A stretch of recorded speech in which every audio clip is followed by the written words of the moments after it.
release to get her healing up. Now this is the dog she didn't want to come out of the crate, so we're going to take it easy as we're just getting her used to this.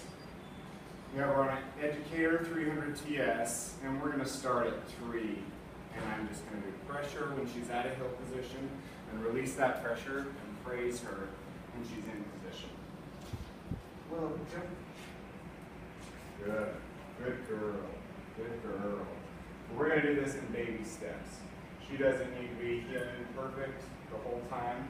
I'm going to release pressure as she comes to me. Heel. Good. Good girl. Heel. Good. Good girl. Good job, girl. Heel. So I pivot. I'm holding this down. I'm going to let up right there. Good girl. So we have a little bit of distraction out there. And that being the case, I see that as a training opportunity. So when we see that, I'm going to pivot away, heel, give her a chance to comply, and then hold down stem. Good girl. Good girl. Good girl. And then when she's right here, we amplify the harmony for her. Good job, girl. Good girl. Good. Good. Heel. Holding, let. Good girl. Heel. Heel. So I've got this down the whole time now. I've got the stem level on 7 right there. And I can tell that she's feeling it, so that'll be good. That will be high enough for her. Good girl. Heel. Holding, and let up. Good girl. Heel. Holding, and let up. Good girl. Good. Heel. Come on. Heel. Good. Good girl. Good girl. Heel. Come on. Come on, sweetie. Heel. So this is a game of patience. Good girl. So we don't have to put too much pressure on her to get her around. Heel. Come on. And let up. Good girl. Heel. Come on. Heel. Come on. Come on. Good. Good. Good girl. Still. Good. Now I moved up to 12, and that was a little high, so I'm going to go back down. Still. Go back down again. Still. Good. Still. Good. Good girl. Good girl. Heel. Holding. Heel. And let. Good girl. Now, if you watch me do this, if you notice, I'm not giving a steady pull on the leash. I'm doing short, light pops.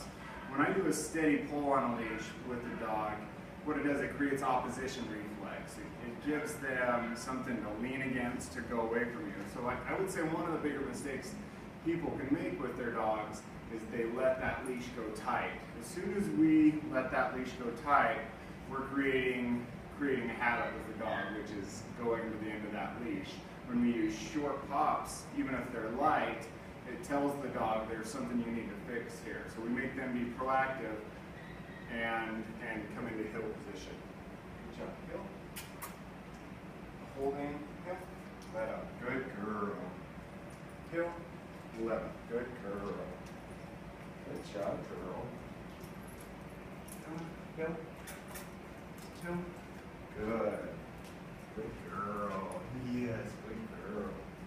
Good girl. Good girl. Hill. Good. Good girl. Yeah, good girl. Good girl. Good.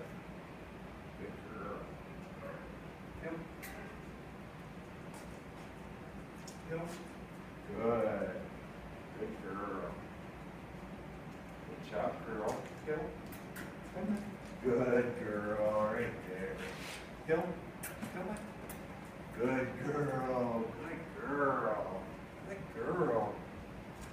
Good girl. Yay. Hill. Good.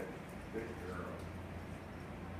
So if you watch, as I'm doing this, the amount of praise I'm giving her is probably a little high, because what's happening is when I get praise, she gets excited, and it's leading to her not being really focused. Early on with a dog like this girl, we want to slow things down for them so they don't have too many jobs. We just want her to focus on coming to my leg when I say heel. Heel. Good. Good girl. Good job, girl. Losing focus, I go away, heel. Come on. And let up. Good girl. Heel. Holding it down and let up. Good girl right there. Good girl. Heel. Heel. Good. Good girl. Good. Good. Good girl. Good girl. Good girl. Good. Another option that we have is to drop the leash. So when I drop the leash on this, if the dog goes out ahead of me and forges, I can step on that and that'll pull her back into position. And if she goes out of ways, I can also hook the leash with my toe, heel, and pull her with me like that. Good girl.